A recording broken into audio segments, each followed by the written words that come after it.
Guys, been putting our X-Mat in the truck today. We got some on the hood. We're putting it in the cab right now, getting it all good to go. I'm going to show you the box here in a second. Link down below to the Eastwood X-Mat stuff. It's amazing stuff. I'm going to tell you guys all about it here in just 1 second. But we are going to test the horn. We got Mike here. We're going to see if the horn works. We're going to hook it up to power. It's probably going to be really loud, but we want to hook the horn back up. We got the interior together, by the way, boys. The interior is back together, and I just dropped a nut.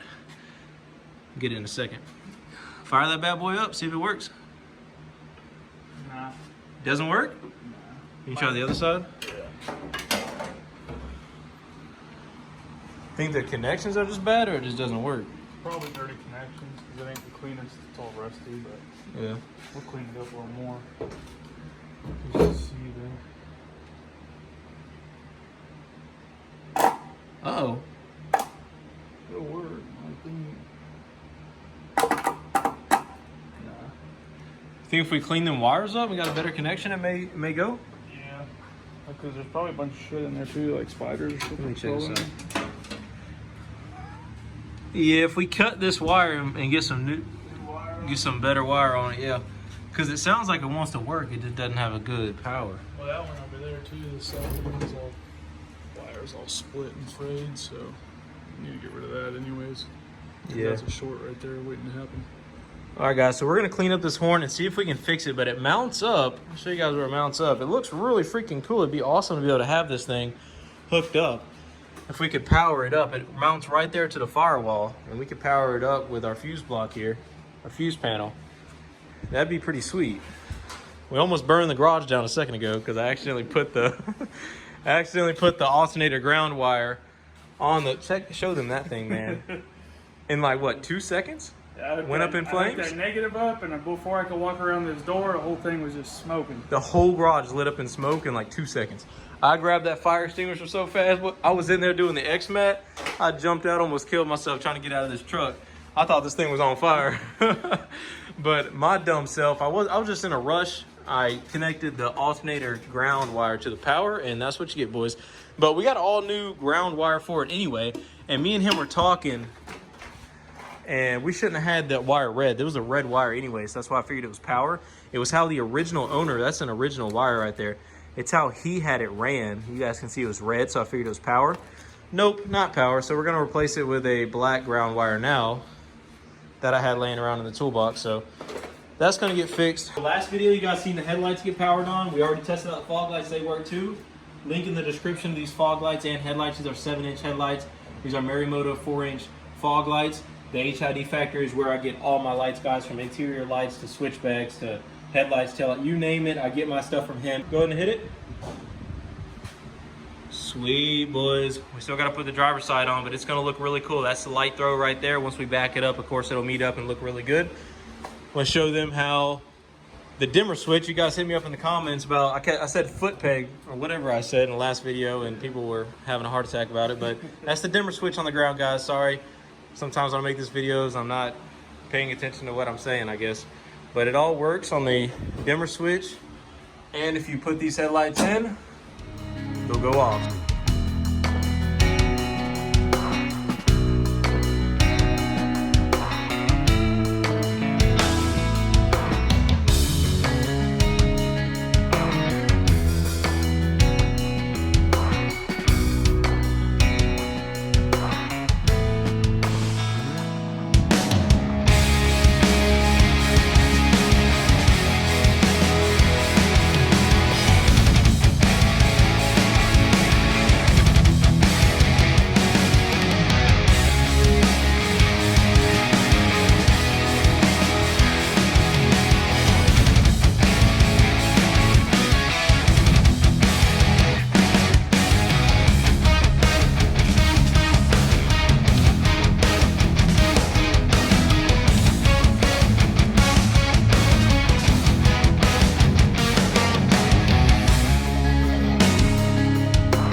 just popped the cap up. It was just one screw on top. It was a flathead screw.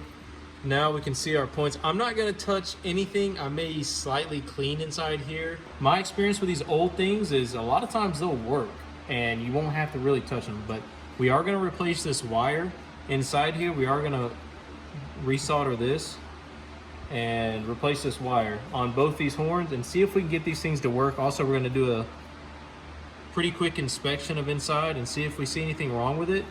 Maybe take this part off, coat it with some paint, and put it back on the truck and see if it works, guys. So that's what we're doing. Think it's gonna work, boy? These things gonna work? Things gonna work? Momo, come up. Good boys, good boys. All right, guys, so we don't think it's gonna honk, but we're probably gonna see if it at least powers and makes some sort of noise. With this being a 6-volt system and converted over to 12-volt, I'm not sure that that's gonna affect the horns or not. I've never really messed on any old trucks with the 6-volt systems on it, so I'm not really sure. So we're just gonna touch the right here down on the main contact there. I can hold this one if you want me to. You want to take that? Yeah, I got this one. Good job, boy. Good shot.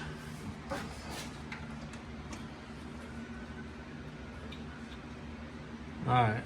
Hopefully something happens. Freaking explodes. Nothing? Huh. Think the ground's just not good? I don't know what is the ground. That's the only thing we need.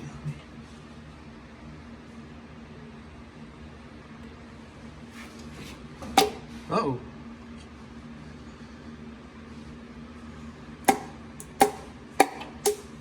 I can see that piece right there. Hit it again. Yeah. All right, guys. We'll see if we can figure this thing out. If not, we're going to go back to the fog lights, because fog lights, we still got to get that passenger or driver side one plugged up onto the truck. Mike's been working on it over here on the bench. If we can get this driver side fog light put on there, we'll be done with the lighting, and it's gonna look sweet, guys. All right, guys, it whooped my butt today. I put it back on the brackets. Not gonna be able to get the horns to work today, but man, it would look freaking sweet in the engine bay if I get these things restored and working in good order. I just don't have time to work with it today because I got a lot more going on with I got to get those fog lights done. Well, Mike's doing the fog lights. I got to finish up the X-Mat, which, by the way, let's talk about the X-Mat real quick. So this is something I've been excited about putting on the truck for a long time. It is extremely hot in Alabama. The sun is just beating down on us 24/7. And man, if you guys are from the South, you already know it gets so hot. But it not only protects you from the heat, it's also a sound and vibration barrier as well. We'll show you guys the part number on this one. It's 15826. I got a couple different kinds. So this one is different right here. This one's gonna be a part number 15825, and this is the one that I put underneath the hood because it's a little bit thicker. So you guys can see this one's a little bit thicker. We're not fully done yet, but I don't think I'm gonna put one right there because I don't know if it'll clear pressed up against the cowl like that. So we got that right there. And by the way, guys, my brand new paint job was already starting to make very weird bubbling. I don't know if you can tell right there. It's different than like normal paint everywhere else on the truck. I don't know if you guys can see on camera.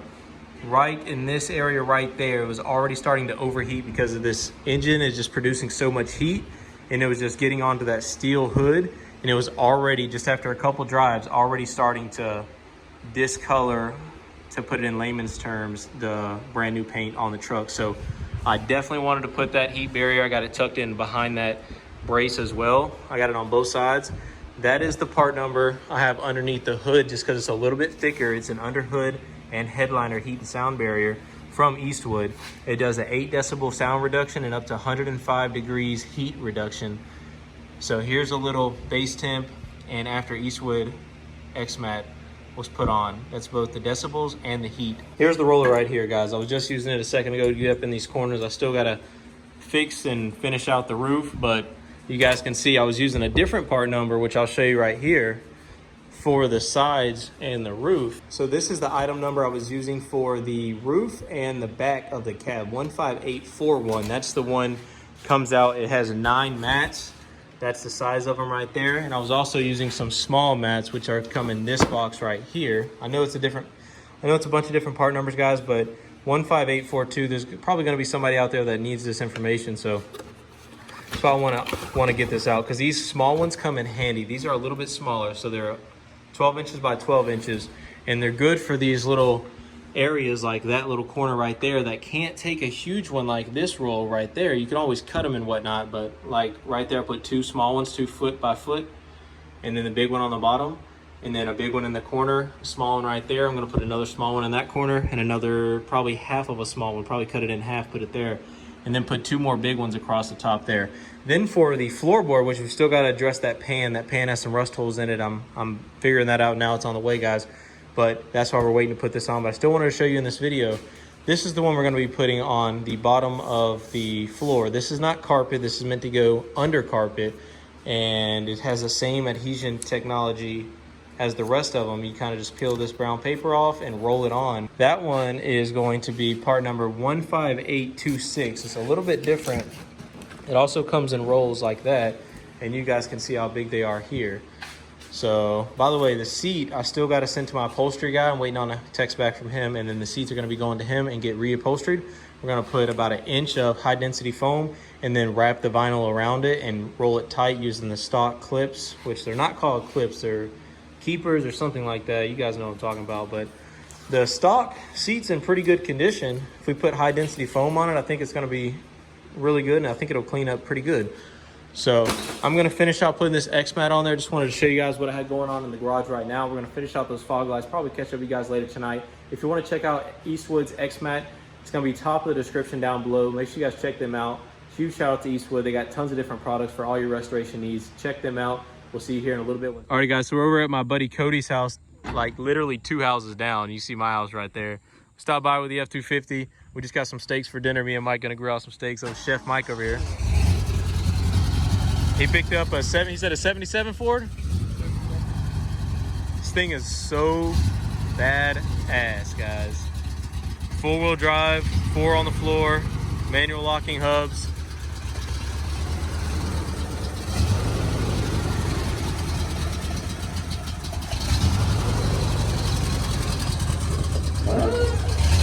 So whenever you picked it up, it started right up. You didn't have to do nothing crazy to it? Had to rebuild the ignition switch and then had to do new fuel line to it. Nice, okay. The interior is really clean though, guys. The interior is in really good shape for the year. You said it's a 77, right? 77, yes. Nice, man. Yeah, this thing will clean up good. Need to make some videos with him on this. Get MATER and this truck together. Sharp looking truck.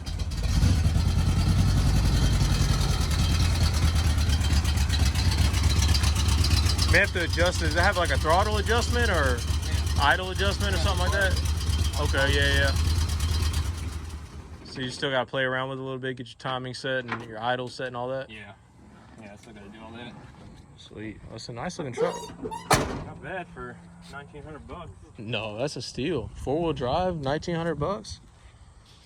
That's a steal all day long, man. Because 4-wheel drive work, doesn't it? Yeah. Oh yeah. That shit pulls hard. Yeah. Oh, he's got a ducket sticker too. You guys know I sell those things. Yeah, guys, just wanted to show you Cody's truck, 1977 Ford F-150, custom. Is that what they called them back in the day? F-150 customs? Yeah, they had different packages. So they had like the Rangers, the customs, they had Explorer customs, and it's in really good shape. yeah, worst part's the bed right there where it rusted out. Oh, I see. Yeah, okay, I got you. You just gonna weld in some, cut that out, weld in some new metal? No idea what the plan is for that just yet. It goes all the way across, I guess. Yeah. Huh. But I was surprised, like, The rest of the bed's in good shape. the tailgate, and I mean, it's just got these dents on the side over here. A couple dents. Oh yeah, I saw that couple dents over there. It's a good looking truck though, man. You can pop those out. Hey, that's what I was thinking. I was like, if I need to, I was like, I'll just pull my wheel well out and then just beat it back out, and then the door panel, take that off on the inside, and then pop that back out. Yeah, I love the body style of these Fords, man. Yeah. Heck I yeah. heard that she was looking for one. I'm always looking for old trucks. You know me, man. But all right, guys, here's this truck. We're gonna go eat some steaks. We'll catch up with you guys after. Alrighty, boys. Mike's in here adjusting the headlights and fog lights. Getting them looking good. How's it coming?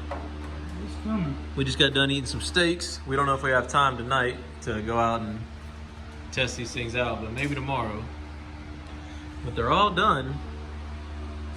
They're looking pretty sick. Front end of this truck, once we put the 38s, those are 38-inch tires if you guys didn't know. Once we put them 38s back on, this thing sits up, them headlights are gonna be shooting straight down the road. And I know people saying, oh, they're gonna blind people. You're always gonna get those comments, but that's when you gotta be smart and you gotta adjust your headlights, kind of like what we're doing. This isn't the proper way to do it though. We gotta be, I think it's 20 something feet away from a wall, kind of like this, with the lights off. And then you got to get a, I know how to do it, guys. I know how to do it. You got to get like a measurement. You got to get it lined up and everything. I was just trying to straighten this fog light out because when that first one out here, it was pointing up like that. So I was just straightening them out. Oh, yeah. Give you a little bit better baseline on it. But before the YouTube comment, freaking, oh man, those comments are crazy. You alive, You're going to blind people. You're going to cause people to wreck. They wouldn't put LEDs in brand new vehicles if they cause people to wreck, guys. You just got to adjust them properly. They probably tell you that you wired your high beams to run with your fog lights too. Yep, those are the highs right there. Those are going to be bright. Man, this truck's looking good, man. It's coming along. So